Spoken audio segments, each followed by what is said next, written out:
Gimana kabarnya Bapak Ibu semua, sehat ya? Ini kita udah di hari Senin ya, hari kerja katanya ya. Hari kerja yang kadang orang-orang malas ketemu hari Senin. Waktu saya jadi karyawan, ketemu hari Senin tuh awalnya males ya. Karena kita ini pengennya libur gitu, tapi digaji. Libur tapi punya uang gitu. Nah kalau libur, kalau kita, ini pengalaman saya pribadi ya. Kalau ketika kerja jadi karyawan, pengennya tuh libur gitu. Kita jadi karyawan nih udah settle jadi karyawan, pengennya tuh libur, dia ketemu hari Sabtu Minggu tuh seneng gitu. Nah ketemu hari Senin, wah ini ada rasa males. Ini saya waktu itu jadi karyawan ya. Mungkin ada yang ngerasa nggak kayak saya? Apalagi pas hari Minggu tuh jadwalnya liburan sama keluarga gitu. Tapi saya juga pernah ngalamin di mana ketika saya nggak punya kerjaan, nggak punya bisnis. Ya, jadi ketemu nyantai itu justru was-was, takut, pengennya tuh kerja gitu. Pernah saya nggak punya kerjaan ya, nggak punya bisnis ya diam di rumah tuh nggak nyaman gitu. Pengennya tuh apa? Berangkat kerja, tapi nggak ada kerjaan. Mau bisnis tapi nggak ada bisnis. Nah itulah manusia ya. Jadi ketika kita lagi kerja, pengennya libur. Ketika Allah kasih liburan panjang, pengennya kerja. Maka yang paling benar apa? Yang paling benar sebenarnya dinilai bukan masalah kita kerja atau nggak kerja. Bisa nggak kita punya penghasilan setiap hari? Ya kerja ataupun nggak kerja, kita punya penghasilan setiap hari. Nah ini kan sebenarnya kuncinya itu penghasilan. Teman-teman kalau lagi liburan, kalau misalnya punya penghasilan ada di rekening ada 200 juta, terus dikasih libur sebulan, sanggup nggak? Seneng nggak? Ya, teman-teman punya di rekening 200 juta nih, lalu dikasih libur 1 bulan nggak kerja. Tapi tahu 200 juta itu nggak akan habis. Sebulan nggak kerja, ya teman-teman happy-happy aja. Tapi di rekening nggak ada duit. Teman-teman dikasih libur nih, nggak ada duit, dikasih libur. Uang nggak ada pemasukan, ya. Terus sama bosnya dikasih libur, kira-kira enak nggak? Nggak enak ya, benar nggak teman-teman semua? Nggak enak kan? Berarti apa? Berarti selama ini sebenarnya kadang kita ini nggak ngerasa kalau uang itu penting. Ya, jadi yang sebenarnya sekarang itu kita tuh dinilai, ini kita di luar ibadah ya, ini sekarang ya kita ini sekarang gimana caranya mulai mikirin yang namanya finansial realita di tahun 2025. Jadi sebenarnya sekarang ini yang paling penting di tahun 2025 ya, di kala media sosial itu marak di mana-mana, terus kehidupan orang lain bisa kita lihat. Kehidupan orang lain sekarang bisa kita lihat 24 jam, teman-teman. Ya, dengan adanya media sosial gitu ya. Maka kita ini dinilai bukan dari ijazah lagi sekarang. Ya, untuk kehidupan sehari-hari ya. Kita ini dinilai bukan dari ijazah lagi, tapi seberapa besar kemampuan finansial kita. Itu bahasa sopannya. Kalau bahasa kasarnya, berapa sih isi kantong teman-teman? Berapa sih isi rekening teman-teman? Itu menentukan ya, suasana hati dan sikap teman-teman. Jadi uang itu bisa membuat karakter kita kelihatan. Ya, sifat asli kita itu kelihatan sesuai dengan isi dompet. Ini saya jamin ya, setiap orang yang lagi nggak punya duit, bakal itu kelihatan sifat aslinya. Ya, sifat aslinya bakal kelihatan. Makanya gimana caranya sekarang itu kita berbisnis, kita bekerja yang realistis aja. Tujuannya bukan cuman buat cukup, tapi buat nyari uang yang emang berkah dan bisa. Jadi tujuan teman-teman sekarang berbisnis di Sahara atau sekarang yang jadi karyawan itu tujuannya gimana caranya? Tujuan teman-teman adalah punya penghasilan yang besar, punya rekening yang besar. Itu tujuan utamanya ya. Jadi kita samain dulu nih visi misinya. Di Sahara ini visi misinya bukan cuman saya mau ya sekedar mau pakai produk aja, mau mau ngikut-ngikut aja. Ngapain? Misalnya teman-teman udah 3 tahun. Tadi saya ketemu salah satu leader PTBS orang Makassar yang udah dapat 5 luxury gitu teman semua. Dia lebih tegas daripada saya dia. Jadi kalau ada di base campnya, kalau dia ketemu mitra-mitra yang udah 3 tahun di PTBS, udah 5 tahun, itu nggak dapat apa-apa, dia saranin apa? Udah nggak usah jalanin PTBS, mending kamu jadi karyawan aja. Toh di PTBS pun kamu nggak sukses gitu ya. Lebih baik jadi karyawan, kali aja jadi karyawan sukses. Bahkan digituin kalau ketemu mitra yang selama 2-3 tahun itu nggak berhasil. Karena kalau kita ngikut SOP-nya kan harusnya sih berhasil ya. Nah kalau ketemu mitra yang udah 3 tahun nih, kok nggak dapat reward, motor pun nggak dapat, itu dia suruh keluar. Ya udah nggak usah jalan PTB, silahkan nyari bis yang lain atau kerjaan yang lain. Supaya apa? Supaya waktunya bermanfaat ya. Supaya waktunya itu nggak dipakai buat main-main. Kalau teman-teman ini udah 3 tahun, kiranya saya lihat nggak berhasil, ya udah teman-teman coba kerjain yang lain, bisa nggak? Gitu ya. Nah, teman-teman visi misinya kita samain dulu sekarang khusus tahun 2025. Gimana caranya kita ini berhasil di PTBS? Bukan sekedar daftar, tapi teman-teman bisa dapat 3,2 miliarnya. Ya, saya pengen teman-teman satu visi misi dulu gitu. Kalau tujuannya 3,2 miliar, berarti kerjanya harus gimana nih? Maka kalau udah 1 tahun, 2 tahun gak dapat motor, mending jangan jalanin lagi PTBS-nya. Ya keluar teman-teman, jalanin bisnis yang lain. Kalau emang 1 tahun, 2 tahun nih nggak berhasil, terus saya lihat di Zoom nggak ada, di training pertemuan nggak ada. Nah silahkan teman-teman nyari bisnis lain atau jadi karyawan. Kira-kira bakal nyampe kemana? Yang jelas dimanapun teman-teman berada, sekarang tahun depan itu akan dilihat dari isi rekening. Ya bukan cuma dari ijazah teman-teman. Nanti besok itu. Besok tuh lebih kejam loh. Besok itu lebih kejam teman-teman semua. Tadi saya banyak baca berita ya, banyak aturan-aturan baru. Contoh misalnya Bank Indonesia akan ngeluarin alat transaksi yang nanti diwajibin mungkin lama-lama ke semua masyarakat. Dimana nanti teman-teman ujungnya wajib pajak ya. Wajib pajak. Ketahuan transaksi teman-teman ya berapa. Nanti kalau teman-teman punya duit itu dipajakin semuanya. Oh, hati-hati aja. Teman-teman gak punya duit, nah, apalagi pemerintah nggak akan bantuin. Terus ada juga peraturan baru ketika kita punya warisan nggak dipakai-pakai, terus ya bisa dipakai diambil alih oleh negara hak warisannya.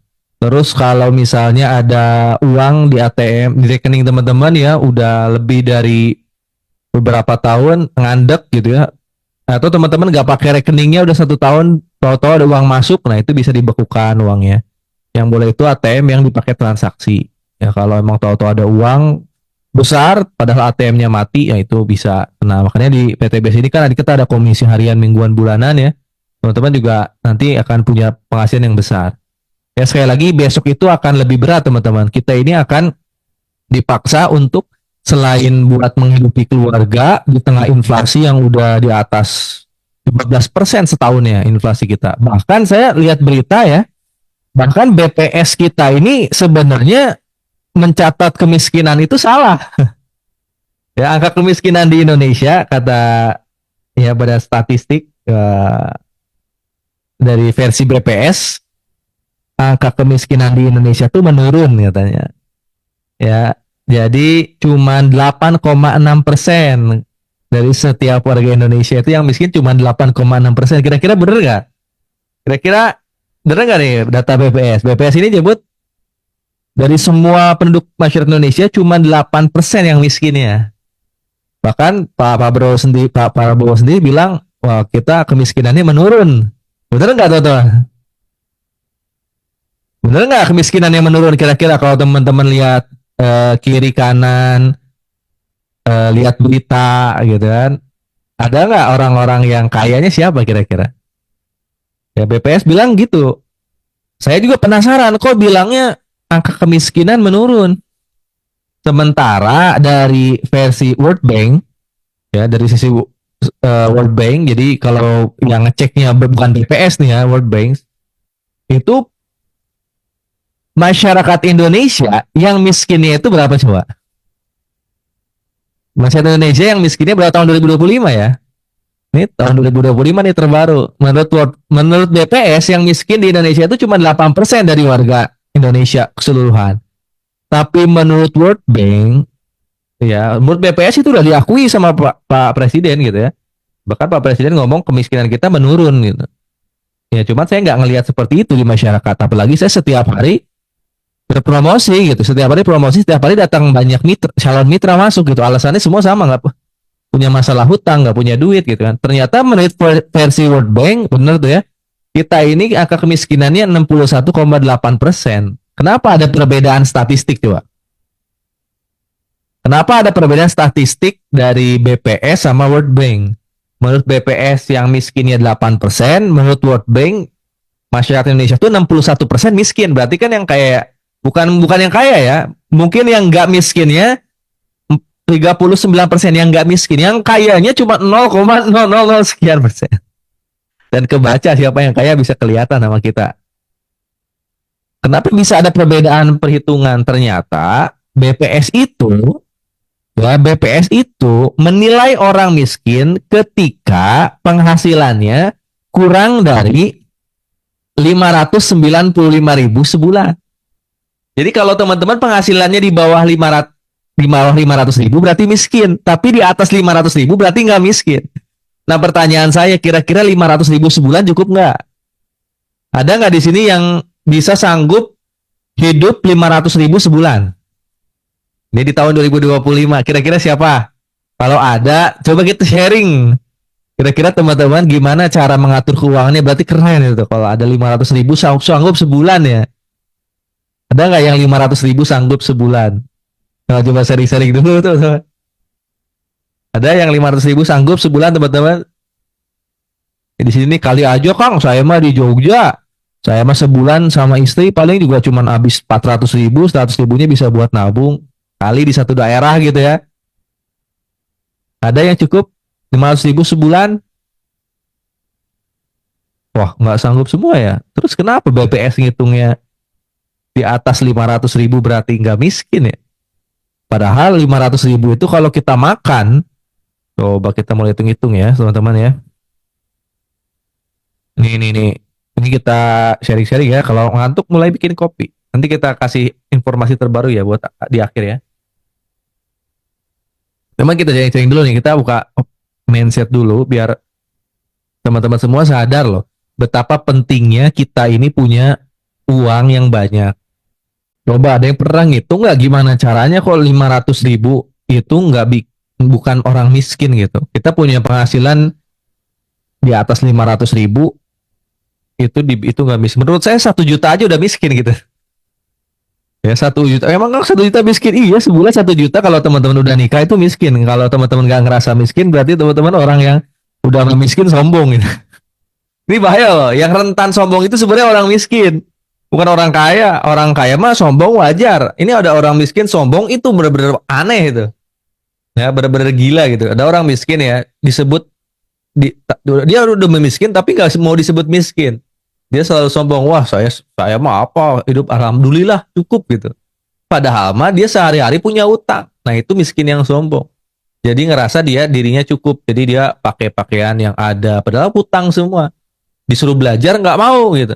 Nah jadi jangan sampai teman-teman jadi orang yang miskin dan sombong. Tapi saya yakin mitra-mitra sahabat tuh kaya semua ya dan baik hati mau belajar terus. Apa pentingnya kita harus sukses dan kaya di PTBS. Nah, nanti kita percepatan dapat rewardnya, makanya kalau kita udah ngerti kita harus kaya, maka kita akan semangat ngejar reward di PTBS-nya. Tapi kalau teman-teman nggak semangat buat jadi orang kaya, saya yakin sampai kapanpun malas ngerjain PTBS itu. Ya paling setiap Zoom, besoknya kendor lagi. Zoom sih Zoom, tapi besoknya nggak praktek, karena nggak ngejar kekayaan sih, nggak ngotot pengen kaya gitu. Nah saya pengen setiap teman-teman ketemu saya itu, wah saya pengen duit banyak gitu. Saya aja sekarang lagi bermimpi punya 1 triliun pertama di tahun ini tuh. Ya teman-teman berani atau enggak kira-kira ngajar 1 triliun pertama? Paham ya? Kenapa saya sampai hari ini ya setiap hari saya posting, setiap hari bikin video, nggak ada waktu saya santai. Ini saya belum nyentuh kasur nih sampai sekarang belum tiduran dari pagi sampai sekarang. Buat apa? Ya buat masa tua kita nanti. Karena dengan uanglah kita bisa berangkat umroh, dengan uanglah kita bisa berangkat haji, dengan uanglah kita bisa bersedekah, dengan uanglah setiap nanti kita bulan Ramadan bisa bayar zakat, dengan uanglah kita bisa menyekolahkan anak-anak kita, dengan uanglah kita bisa beli mobil, dengan uanglah kita bisa beli rumah. Jadi kalau ada orang ngomong uang itu nggak penting, nah udah mati aja berarti. Ya padahal kalau nggak ada uang kita gimana kalau nggak ada uang? Rasanya teman-teman semua. Kalau nggak ada uang gimana? Uang itu emang nggak dibawa mati teman-teman. Tapi kalau nggak ada uang gimana? Ya, karena orang ngapain sih ngejar-ngejar uang? Ngapain sih ngejar-ngejar kekayaan? Kan uang itu nggak dibawa mati. Uang nggak dibawa mati tapi nggak punya uang kata Rusi bener tuh ya. Serasa mau mati. Beneran. Saya udah ngalamin teman-teman semua. Di era tahun 2019 Januari sampai sebelum saya ketemu PTB, sampai sebelum saya dapat motor di Desember. Saya kan 2019 Januari nggak ada kerjaan, nggak ada bisnis. Saya kan ngojek akhirnya. Dan baru punya penghasilan tetap itu ketika di PTBS dapat motor di Desember. Berarti Januari sampai November saya nggak punya duit. Ada makan kurang cuma 50.000, paling banter 100.000. Dulu belum zaman-zamannya TikTok kayak gini tuh teman semua nyari duit, sekarang gampang banget setelah ada TikTok itu. Ya dari affiliate aja sehari saya cuma iseng-iseng doang ya, sehari main affiliate paling sejam, jam setengah ya. Itu sehari minimal 300.000. Sebulan berarti udah berapa? 300.000 kayak sebulan ya sekitar 6 sampai 8 juta sebulan dari affiliate doang. Yang dikerjain 1 jam doang itu saya. Di PT Base alhamdulillah dari di berlian aja ya, di berlian aja udah dapat ratusan juta sekarang. Di berlian belum di CH-nya. Jadi nyari uang tuh sebenarnya sekarang gampang asal teman-teman tahu kebutuhan saya segini nih.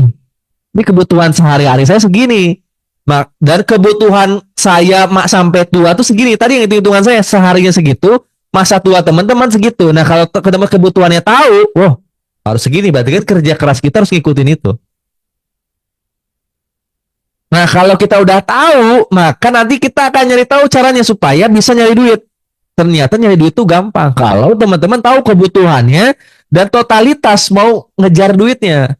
Kalau teman-teman masih membentengi diri, nggak penting lah, yang penting saya mah hidup cukup aja, nggak akan bisa datang itu uang itu karena teman-temannya sendiri menolak datangnya harta kekayaan. Ya karena kita ngerasa punya ego tinggi, punya rasa sombong, uang nggak suka. Tapi kalau teman-teman ngerasa saya emang butuh uang buat sedekah, saya emang butuh uang buat zakat, saya butuh uang buat umroh, buat haji, saya butuh uang nanti untuk menafkahi anak-anak saya yang layak supaya anak-anak saya nggak miskin, supaya nggak minta-minta ke orang lain, supaya anak-anak saya nggak punya hutang nanti udah tuanya. Ngapain kita nyekolahin anak-anak kita, tapi anak-anak kita malah disuruh ngeriba rumah. Ngapain kita nyekolahin anak kita tinggi-tinggi, anak-anak kita ujung-ujung punya hutang 20 tahun ke bank riba. Ngapain juga? Mending dari sekolah aja kita ajarin dagang supaya dia kaya kan.